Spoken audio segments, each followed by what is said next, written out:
Michael Shoesmith. And Michael Shoesmith is the executive editor of PNN News and Ministry Network. He is a syndicated blogger. He is an author. He is an entrepreneur. Hails out of Toronto, Canada. Been a correspondent to Freedom Friday and co-host here for many, many years. Mike, it's good to have you with us. Yeah, I really appreciate what my Canadian brother Richard Surrett said about the natural-born citizen material about being consistent, because after all, we at PNN, we have been consistently shouting from the rooftops that Barack Obama is not eligible to be president, not only because we still have no idea where the man was born, and we won't get into that today, but the very fact that... we can get in it today if you want. I don't care. But anyway, go ahead. Well, I mean, if what he says is true about his heritage, about where he comes from, he's not eligible based on the natural-born citizen requirement of Article 2 of the Constitution.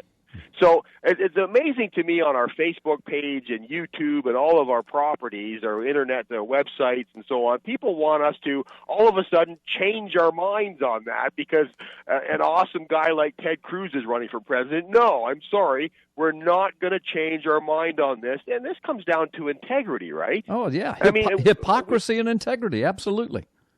Right, and we value our integrity. Thanks. And listen, the phrase smoking gun and busted and gotcha, those phrases get thrown around a lot, but I don't think that could apply more clearly and succinctly as it does to Ted Cruz when it comes to the very latest interpretation of the natural-born citizen clause of the U.S. Constitution, which prohibits anyone from being either president or vice president, by the way, of the United States if they're not a natural-born citizen.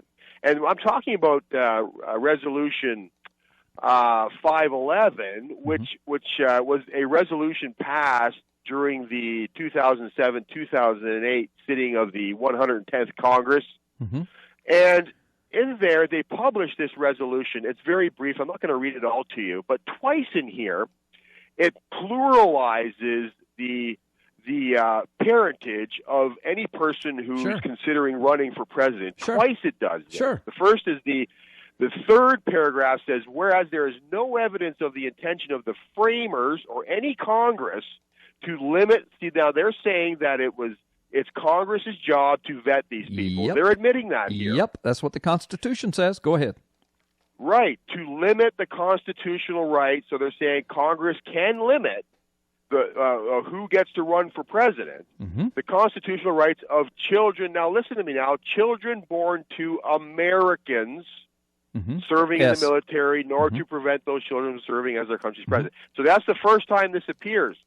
And if you're not convinced, they elaborate in the second to last paragraph. They make it crystal clear, folks, because they summarize when they say, whereas John Sidney McCain III was born to an American parent, an American citizen. No, it says born to American citizens on an American military base. So they have made this very clear that twice in here they say that it is a point of fact that both parents have to be American citizens in order for the person to qualify to be president, to be a candidate for president of the United States. Yes. I think that people are too eager and willing to throw their own integrity under the bus in order to get a man that they may or may not like. There was a movement.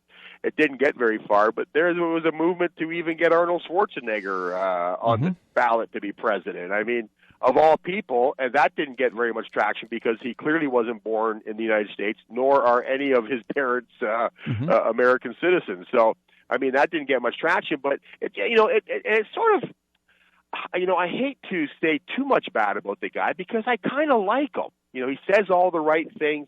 He's hyper political. You talking about Ted Cruz? Ted Cruz, yes. Yeah, go ahead. I mean, he understands how the system works. He knows how to play the political game. But you know what? I really do think he understands conservatism. I really do. And I think that he may be a good president. Yeah, but I'm really, no, listen, I'm here. I'm with you on everything you're saying. But I'm really disappointed in his vehement defense of his eligibility, though. I mean, because he says, oh, no, we've already had that check. That's all cool. It's not cool, Ted Cruz. You were born in Canada. Your daddy was not an American citizen. Your mother was, which makes you it makes you an American citizen. He is a legal American citizen, but he's not natural born. And what's so unbelievably ironic about the Senate Resolution 511, upon which we ran the last two presidential elections, and the Supreme Court didn't overrule it. No federal court even heard it. The media didn't overrule it. Congress didn't overrule it.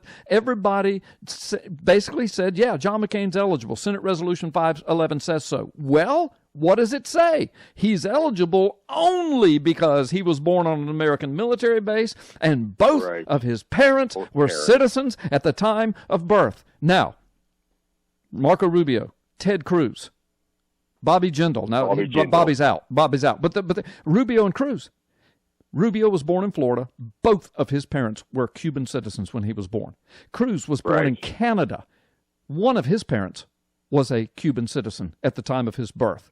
Now, they're not natural-born citizens. They're not eligible. Right. And what's so ironic is Barack Obama and Hillary Clinton were senators during that election, and they sat on that Senate investigation, and they signed Senate Resolution 511. And it was unanimous. Yes. The resolution was agreed upon unanimously by the entire Senate body. Barack Obama. Yep. I mean, he himself admitting that he himself is not eligible to be president of the United States. Yep. But you know what else? It's not just Donald Trump and Carl Gallups and Mike Shoesmith saying this. This week, Rand Paul came out and said, you know what? I'm not sure Ted Cruz is eligible. So did John McCain. John McCain, the guy that they had the Senate resolution. Yeah, go ahead. We need to get because Mark Levin has thrown down the gauntlet because he's a big backer of John McCain and Ted Cruz, and he is coming out swinging. I don't know what this guy. He always seems to saddle up to the wrong horse. Mark Levin. Go ahead. You finish your statement. We've got a delay. I'm sorry. You finish your statement, then I want to weigh in on Mark Levin. No, I mean, I just have an opinion about him because he attacked me personally back in 2008 because of my book, which documented, in my mind, the fact that John McCain was taking a dive for Obama, and Mark Levin invited me to come on his show and debate me. And now he's come out and invited other people to debate him on the eligibility of Ted Cruz. Well, he needs to get Ann Coulter on there, who I think would destroy him in a debate. And by the way, I also think you would destroy him in a debate, not because I think you're so awesome, which I do, but because you so clearly understand the material here. Honestly. Well, thank you. I would destroy him on it. And again, not because I think I'm so awesome. It's because I've been dealing with it for 6-7 years. I've researched it thoroughly. I've spoken to legal constitutional experts. Now, and many other legal people agree with me on this. And the bottom line is Mark Levin, he hides behind the fact that he's a lawyer. And all I have to say about that is I know a lot of lawyers who are awesome people. I know a lot of lawyers who are idiots, just like any other line of work. Because you're a lawyer does not mean you know everything. Mark Levin is absolutely idiotic on this topic.